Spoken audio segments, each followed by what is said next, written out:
falei sobre isso milhares de vezes, mas vai ser novo para alguém aqui essa manhã. A palavra intercessão vem de entre sessões. Intercessores são homens que militam, caminham, se movem entre sessões. O que a intercessão faz? A intercessão vê coisas nos céus e ela libera sobre a terra. Ela ouve coisas dos céus e ela comunica o que ouviu para a terra. Ela crê nas realidades dos céus e ela se apossa para poder vivê-las na terra. A intercessão não é ligada a alguém que está dizendo o que acha. A intercessão é ligada a alguém que está dizendo o que ouviu, está profetizando o que viu. Alguém está comigo? Diga amém. Então, uma fé ousada está ligada a uma intercessão. Mas o problema é que muitas vezes a gente, quando ouve a palavra intercessão, a gente já espera receber, quando na verdade, como igreja, todos nós precisamos nos posicionar. A intercessão não é um ministério de parte da igreja, a intercessão é a identidade da igreja. Você não vai pedir para que alguém ore por você apenas, você precisa orar, você precisa profetizar, você precisa declarar. Todo filho precisa de pais que oram, toda casa precisa de oração, todo ministério se sustenta a partir da oração. Alguém está comigo? Diga amém. Então uma fé ousada está diretamente ligada à intercessão. Tem uma teoria, eu não acredito nela, só para deixar claro, mas o conceito dela é interessante, parece muito com o conceito da fé.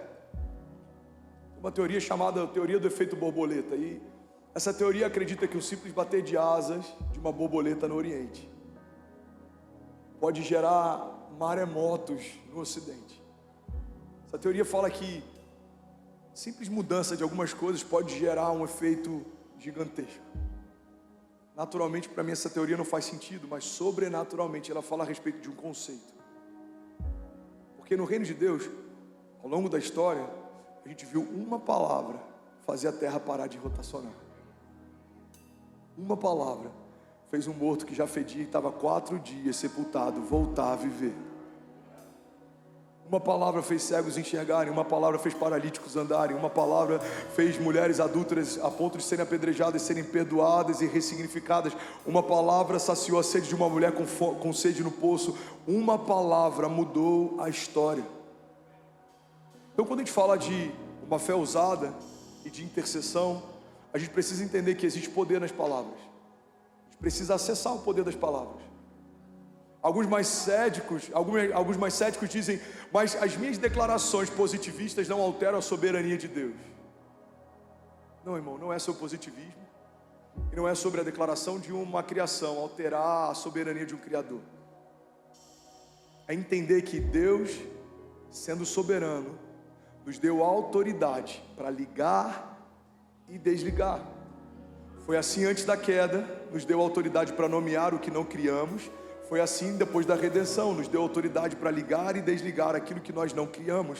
Eu não criei as realidades da terra, mas pelo nome de Jesus eu posso liberar palavras sobre elas, e acontecerão, se estiverem conectados à vontade de Deus. A Bíblia diz em João que se vocês permanecerem em mim, as minhas palavras permanecerem em vós, me pedirão o que quiserem e lhes será concedido. O que a palavra está dizendo é que se eu for um com Deus, aquilo que eu quero pedir já é o que Ele queria me dar. Se eu me tornar um com Deus, aquilo que eu quero profetizar já é o que Deus queria gerar. Então a minha boca se torna a boca de Deus, a minha voz se torna a voz de Deus. As palavras que saem da minha vida são as palavras que saíram antes da vida de Deus. É por isso que o profeta, diante do vale de ossos secos, ele não diz vale de ossos secos, ouçam o que eu gostaria que acontecesse. Ele não diz vale de ossos secos, eu tive uma boa ideia para essa tarde. Não, ele diz vale de ossos secos, ouçam o que diz a voz do Senhor.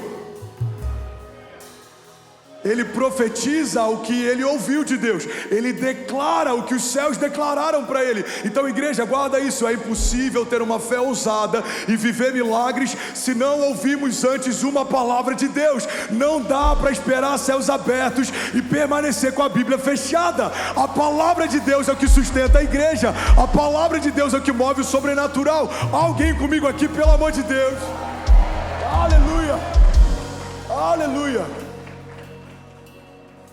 aleluia. É por isso que, fundamentalmente, se você não consegue mudar suas palavras, Deus não vai mudar a sua história. Se você não consegue mudar suas palavras, Deus não vai mudar a sua história. Irmão, o poder das palavras é tão interessante que até a salvação, a gente tem conhecimento dela mediante a loucura da pregação. Deus escolheu a loucura da pregação para que a partir dela a gente seja salvo, a gente tenha um entendimento. Nós cremos e confessamos com a nossa boca, confessamos para a salvação. Irmão, a boca que confessa Jesus não pode ser uma boca que vive confessando problemas, crises. O tempo que você gasta reclamando do que não aconteceu é o mesmo tempo que você pode gastar profetizando o que vai acontecer. Você está comigo? Levanta suas mãos, vamos profetizar. O louvor pode subir.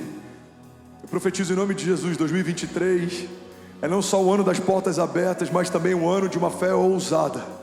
Você vai ver Deus abrindo portas que você nem sabia que existiam. Algumas vão ser geradas enquanto você caminha. Você vai ver portas que não estavam lá. Você vai dizer, uau, essa porta nem estava aqui. Pois é, eu gerei quando você colocou o primeiro pé para fora do barco.